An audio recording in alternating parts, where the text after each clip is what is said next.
শুভ সকাল আমার প্রিয় বন্ধুরা, কেমন আছো সবাই? আশা করছি সকলে অনেক বেশি ভালো আছো। আমরাও না বেশ ভালো আছি। ভারতের ছোট্ট একটি গ্রাম থেকে আমি রূপা, ব্লগার রূপা চ্যানেলে সকলকে স্বাগত জানিয়ে আজকের ব্লগটি শুরু করছি।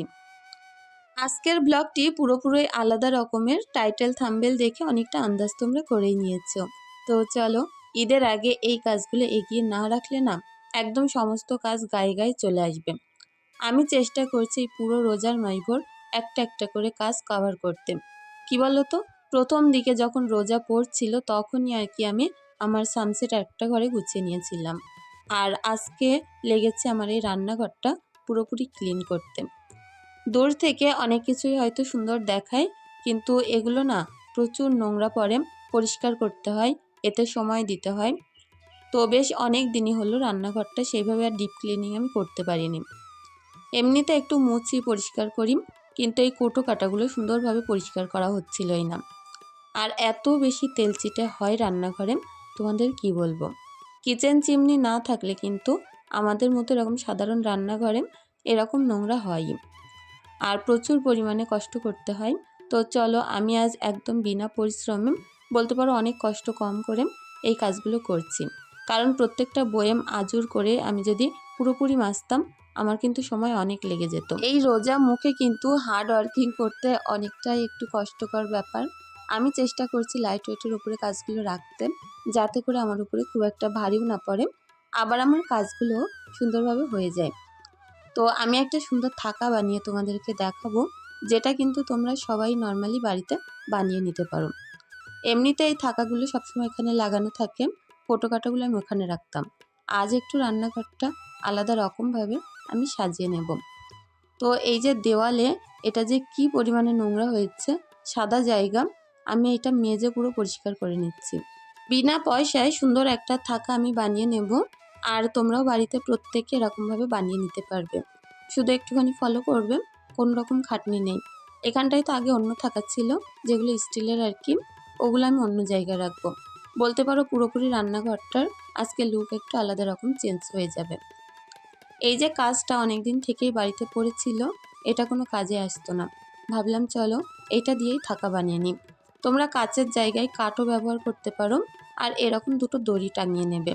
দড়ি দুটো যাতে একই সমান হয়, আর প্রেকটাও যেন একই লেভেলেই মারা থাকে, তাহলে এই থাকাটা তোমরা বানিয়ে নিতে পারবে। তো দড়ির ভিতর দিয়ে আমি এরকম কাজটা ঢুকিয়ে নিলাম, আর শক্ত করে দড়িটা বেঁধে দিচ্ছি, যাতে করে ঝুলে না আসে। তো দেখো, আমার কিন্তু থাকা বানানো রেডি। আর এটা আমি সুন্দর করে যখন অর্গানাইজ করব, এক্ষুনি তোমাদের দেখাচ্ছি মাজা বয়মগুলো রাখার পরে জায়গাটা কতটা সুন্দর লাগবে। সবসময় কিন্তু পয়সা খরচা করলেই যে ভালো হবে, কিংবা আমাদের মতো মধ্যবিত্ত ঘরে আমরা কিন্তু খরচ খরচার বেলায় অনেকটাই পিছিয়ে থাকি। কারণ এই যে কষ্ট করে ইনকাম করে সেটা যে কোনো কাজে উড়িয়ে দিতে পারি না। তো তখন গিয়ে এরকম বুদ্ধি করে এরকম একটা সিম্পল থাকা বানিয়ে নিলে কোনো রকম খরচই কিন্তু লাগে না। তোমরা বাড়িতে থাকা তক্তা দিয়েও না এরকম বানিয়ে নিতে পারো। নন মডিউলার কিচেন যেগুলো হয় আর কি, এই কিচেনগুলো কিন্তু খাটনি একটু বেশি হয়, দেখতে অতটাও ভালো লাগে না, যদি কিনা বুদ্ধি খাটিয়ে সুন্দর করে গুছিয়ে না নেওয়া যায়। তো এই যে সমস্ত রান্নাঘরটা আমি এরকম স্টিকার মেরেছিলাম আগের বার ঈদের আগে, আর এইবার স্টিকারগুলো অনেকটাই বাজে অবস্থা। এমনিতেও কোনো জায়গায় ছিঁড়িনি, তারপরেও না কালারটা পুরো নষ্ট হয়ে গেছে, তো সাদা কালারের ওপরে বাজে লাগছে। তো আমি এখান থেকে কিছুটা স্টিকার দেখছিলাম ভালো আছে, ছিঁড়িনি, ফুটো হয়নি, এইটুকুনি একটু তুলে এই দেয়ালটাই মেরে দিলাম, কারণ ওই জায়গাটার স্টিকারটা ছিঁড়ে গেছে। তো চলো এই যে স্টিকারটা পরিষ্কার করব, আর তার সঙ্গে সঙ্গে দেখো কি বাজে অবস্থা, এই স্টিকারগুলোকে আমি ফেলে দিলাম। পুরো রান্নাঘরটা আমাকে এখন ক্লিন করতে হবে। কাজগুলো দেখা যাচ্ছে যতই সোজা, কিন্তু একটু কিন্তু সময়ের ব্যাপার। আমি আজকে ভেবেই নিয়েছি ঘুম থেকে উঠে আগে এই কাজগুলো করব, তারপর অন্যান্য কাজে হাত দেব। তো বাচ্চাদেরকে যেহেতু খাবার বানিয়ে দিতে হবে, রান্নাঘরটা পরিষ্কার করে নিই, তারপর ওদেরকে কিছু খাবার বানিয়ে দেব, তারপরে আমি ঘরের কাজে হাত দেব। তো এই যে ছোট্ট রান্নাঘর, এটা কিন্তু আমি বুদ্ধি করে ছোট্ট ছোট্ট অর্গানাইজার দিয়ে গুছিয়ে নিয়েছি বলে কিন্তু আজ এত সুন্দর লাগে। আমার এই রান্নাঘরে না কিছুই ছিল না, একটা একটা করে আমি জিনিস কিনেছি, আর একটু একটু করে মনের মতো করে সাজিয়ে নিয়েছি। এই থাকাগুলোর অবস্থা দেখো, এগুলো এতদিন কিন্তু ওপরে বাঁধানো ছিল। চলো এগুলো আমি এখন পুকুর থেকেই পরিষ্কার করে আনবো। তো এখানে পরিষ্কার করা যাবে না, বেসিনটা অনেক ছোট, চারিদিকে পানি পানি হবে। তো আমি পুকুর থেকে ভালোভাবে মেজে ধুয়ে মুছে তারপরে আনলাম। আর এখন এগুলো জায়গা মতো বসিয়ে দিচ্ছি। বললাম না, প্রত্যেকটা জায়গা চেঞ্জ হবে, রান্নাঘরটা অন্যরকমভাবে আজ সেজে উঠবে। আর অবশ্যই তোমরা জানাবে যে ছোটোখাটো বুদ্ধি অ্যাপ্লাই করে বিনা খরচে আমার এই নন মডিউলার কিচেনটা কেমনভাবে সেজে উঠেছে। আগে ভালো ছিল না এখন? তো যাই হোক, আমার কাছে যাই আছে আমি সেইগুলো দিয়ে গোছাচ্ছি। নতুন করে আমি কিছু কিনিনি। আমার ওই পুরনো কোটো কাটা যাই আছে সেগুলো মেজে পরিষ্কার করে একটু আলাদা রকম করে গুছিয়ে নিচ্ছি। আমার রান্নাঘরে যেহেতু জায়গা অনেক কম, ওই কারণে কিন্তু এরকম ওভেনের সামনেই আমাকে জিনিস রাখতে হয়। তো চলো পুরোপুরি রান্নাঘর গুছিয়ে নিলাম, অনেকখানি সময়ও গেল। আর বেসিন এরিয়াটা আমি পুরো পরিষ্কার করে সুন্দর একটা গাছ রেখেছি। গাছটা দেখে অনেকে মনে করতে পারো ওটা অ্যালোভেরা গাছ, কিন্তু অ্যালোভেরা না, দেখতে একই রকম, পাতাগুলো অনেক সরু সরু লম্বা লম্বা, দেখতে অনেক সুন্দর লাগে। তো চলো ফুল রান্নাঘরটা দেখে নাও, এখন কেমন হয়েছে তোমরা অবশ্যই জানিও। আর আমি কিন্তু অফ ক্যামেরায় নিচেটাও গুছিয়ে নিয়েছিলাম, ভিডিওটা অনেক বড় হয়ে যেত, যার কারণে নিচেটা গোছানো আর শেয়ার করলাম না। এখন তো কাজের পুরো পাহাড় লেগে গেছে, কোনটা এরে কোনটা করব সেটাই বুঝতে পারছি না। ভাবলাম চলো পুকুর থেকে বাসন মাজা কাজটাই শুরু করি, বাইরের কাজগুলো শেষ করতে পারলে ঘরের কাজগুলো করে নিতে পারবো। পুকুরে মানুষজন আসলে তখন কিন্তু এই কাজগুলো আমি আর করতে পারবো না। ওই কারণে পুকুরটা যেহেতু ফাঁকা আছে, এখান থেকে আগে শুরু করলাম। তো আমার এই প্রেসার কুকারটা, এটাও নোংরা আছে, এটাও মেজে নিই, অনেক ভারী আর মাজতে গেলে অনেক কষ্ট হয়। ভেবেছি একটা ছোট্ট প্রেসার কুকার নেব, কারণ 100 ডাল ফুটাতে গেলেও কিন্তু আমার ওই বড় প্রেসার কুকারটাই ব্যবহার করতে লাগে। তো যাই হোক, কবে দেখি পূরণ হয়, ছোট্ট একটা ভালো প্রেসার কুকার নেব। আর কোন কোম্পানির নিলে ভালো হয় তোমরা অবশ্যই জানিও। তো সুন্দর করে আমি এখন সানের ওপরটা একটু ধুয়ে দিচ্ছি। পুকুরের পানি দেখে বুঝতে পারছো অনেক কমে গেছে, তো এই পানিগুলো ছেঁচে ফেলা হবে। তো ওই কারণে আস্তে আস্তে করে কমিয়ে নিয়েছে। এটা আর খুব বেশি পানি নেই, হয়তো সপ্তাহখানিক বাদে পুকুরটা ছেঁচা হবে। তো প্রত্যেকটা বাসনপত্র আমি সুন্দর করে ধুয়ে নিচ্ছি। এগুলো কিন্তু ঘর থেকেও আমি একবার ধুয়ে নিই, পুকুরের পানি তো ওই কারণে। তো যাই হোক, ছোটো খাটো বড় সব কিছু মাজা কমপ্লিট। এখন ঘরে চলে যাব। উঠোনের অবস্থাটাও অনেকটাই খারাপ, চারিদিকে পাতা পড়ে একেবারে যা তাই অবস্থা, এগুলো পরিষ্কার করতে লাগতে হবে। দুটো ঘরের যা বাজে অবস্থা কি বলবো। আর পুকুরের পাড়ে এখানটায় আমি একটা ফুলের কাঁটা দিয়ে দিচ্ছি। এখানটায় যেহেতু টালি দিয়ে দিয়ে ধাপ ধাপ বানানো, যাতে করে মাটিগুলো ভেঙে ধুয়ে না আসে। আর প্রত্যেকটা বাচ্চা কি করে বলো তো, ওই টালির ওপর থেকে লাফ মারে। এবার দেখো ওখানে তো খোঁটা এটা ওটা দেয়া থাকে, কার কখন চোখে মুখে বুকে ফুটে যাবে, তখন হবে আর এক রকম যন্ত্রণা। ওই কারণে ভাবলাম ওখানে কাঁটা দিয়ে রাখি, তাহলে কোনো বাচ্চা উঠে আর লাফ মারতে পারবে না। তো যাই হোক, এখন উঠোন এরিয়াটাও পরিষ্কার করে নিচ্ছি। অনেক বড় উঠোন, একটু তো সময় লাগবে, কষ্ট হলেও পরিষ্কার পরিচ্ছন্ন করে নেব। অনেক সৃষ্টি পাতা, মেঘনি পাতা, তারপরে আমার যেহেতু মেহেন্দি গাছ আছে বাড়িতে, অটোমেটিক পাতা পড়তে থাকে। তো এগুলো রোজ ঝাড়ু দিলেও একদম বিকালের মধ্যে না আবার বুঝে যায়। আর এখানটায় পাটকাঠি দিয়ে চৌকা একটা জায়গা করা আছে, ওটা হচ্ছে আমার ছোট্ট মিনি সবজি ক্ষেত। ওটার মধ্যে আমি অনেক শাক দানা ফেলেছিলাম, তো অনেকগুলো লাল শাক বেরিয়েছে। মোটামুটি উঠোন ঝাড়ু দেওয়া কমপ্লিট করলাম। আর এই ঝাঁটাটা অনেক শক্ত মুড়ো ছোট ঝাঁটা, তো একটু তো টানতে কষ্ট হয়, তারপরেও মোটামুটি শেষ করলাম। এখন চলে এসেছি সামনেটায়, ডোবের ওপরে নিচে সবটাই পরিষ্কার করে নেব। এরকম উদ্রক্ষেদ্র উঠোন একদমই না ভালো লাগে না। সমান একটা উঠোন হবে তেলতেলে, যেটা যতই নোংরা হোক একদম ঝাঁটা টানলে পরিষ্কার হয়ে যাবে, কিন্তু আমার বাড়িতে সেটা হয় না। আর বিশেষ করে আমার এই উঠোনটা অনেক নোংরা হয়। আমার এই হাঁস মুরগি থাকে, এত পরিমাণে ওরা পটি করে নোংরা করে যে দিনের ভিতরে 3-4 বার তো অনায়াসেই ঝাড়ু দিতে লাগে। অনেকেই ওই একবার ঝাড়ু দিয়ে দেয়, হাঁস মুরগি নোংরা করে করে যা পারে করে। তো আমার না ওটা হয় না।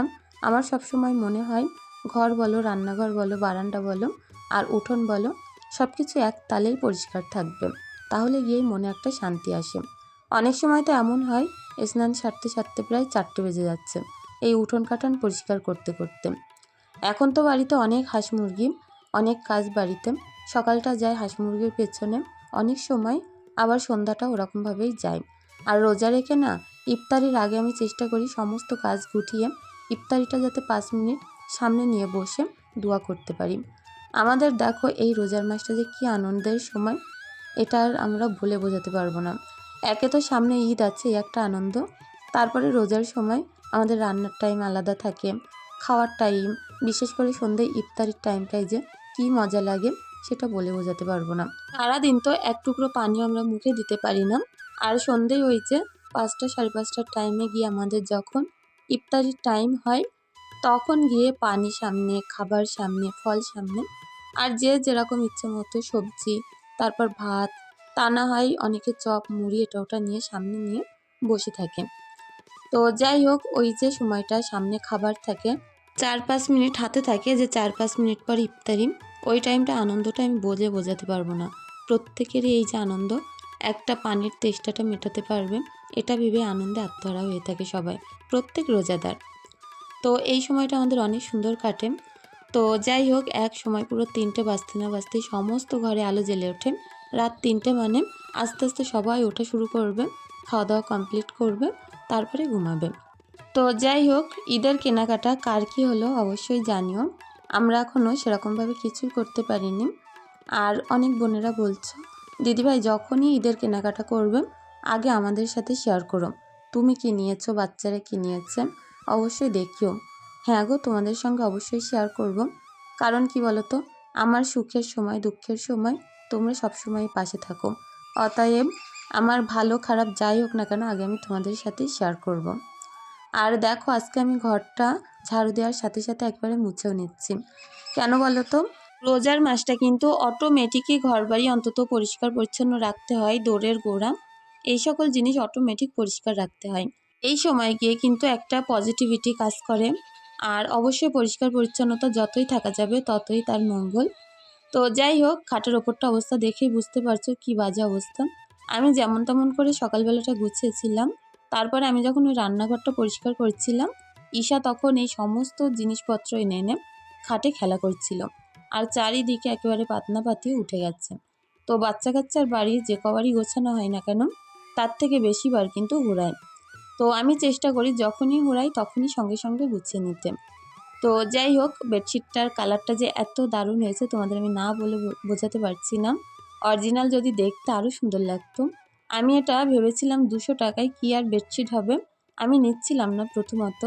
তো অনেক জোর করে ওই দাদাটা দিয়ে গেছিলো যে সন্ধ্যার টাইম এখন পুরাই বিক্রি শেষ, আর এই কটা মাত্র বেডশিট আছে, 3টে 4টে, তোমরা নিয়ে নাও। তো আমি নিয়েছিলাম একটা, আমার আর বান্ধবীগুলো আছে বাড়ির পাশে, সবাই একটা দুটো করে নিয়ে, ওই লোকটা সমস্ত বেডশিট কিন্তু শেষ হয়ে গেছিল। তো বলেছিল বড়ও হবে, প্লাস তার সঙ্গে বেডশিটটা অনেকটা সফট হবে। সত্যি না, অনেক সুন্দর হয়েছে। বলো এই বাজারে 200 টাকায় বেডশিট কোথায় পাবে? এত সুন্দর বেডশিট, বালিশের অর, সব কিছু মিলিয়ে 200 টাকা। তো তোমরা অনেকেই বারবার দাম জিজ্ঞাসা করছিলে, আমি বলে দিলাম।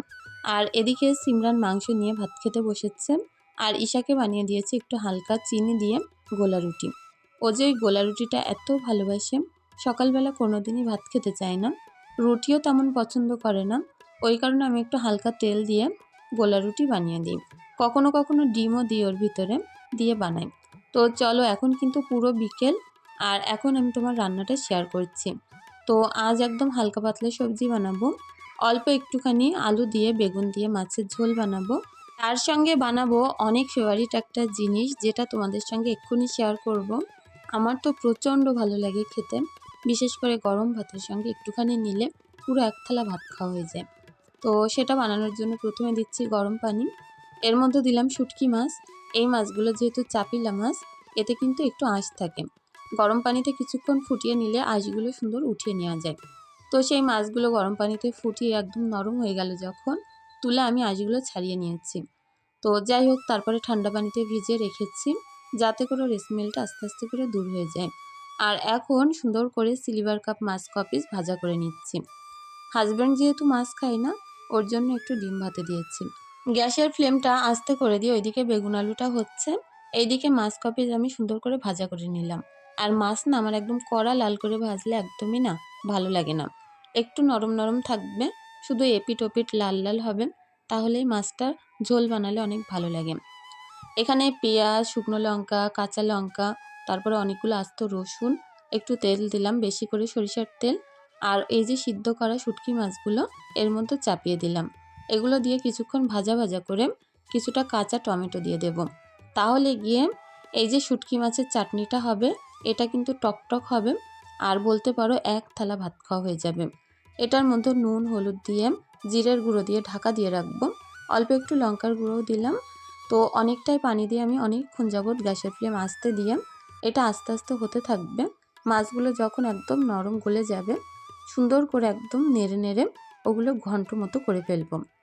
আর এদিকে বেগুন আলুটা সুন্দর করে কষিয়ে নিয়ে এর মধ্যে আমি একটু কাঁচা টমেটো দিয়ে জিরের গুঁড়ো অ্যাড করলাম। আরও সুন্দরভাবে কষিয়ে পুরো তেল বার হয়ে আসবে, তখন এর মধ্যে আমি ঝোল দিয়ে দেব। তো আমাদের খাওয়া দাওয়া অনেক অল্প অল্প। তো যেহেতু হাজব্যান্ড বাড়িতে তেমন খায়ই না, ওই কারণে কিন্তু রান্না আমরা অনেক কম কম করি। আর এই রোজার মাসে না বেশি সবজি রাঁধলেই নষ্ট হচ্ছে। সারাদিন কেউ তো খায় না, সব কিছু এরকম থেকে নষ্ট হয়ে যায়।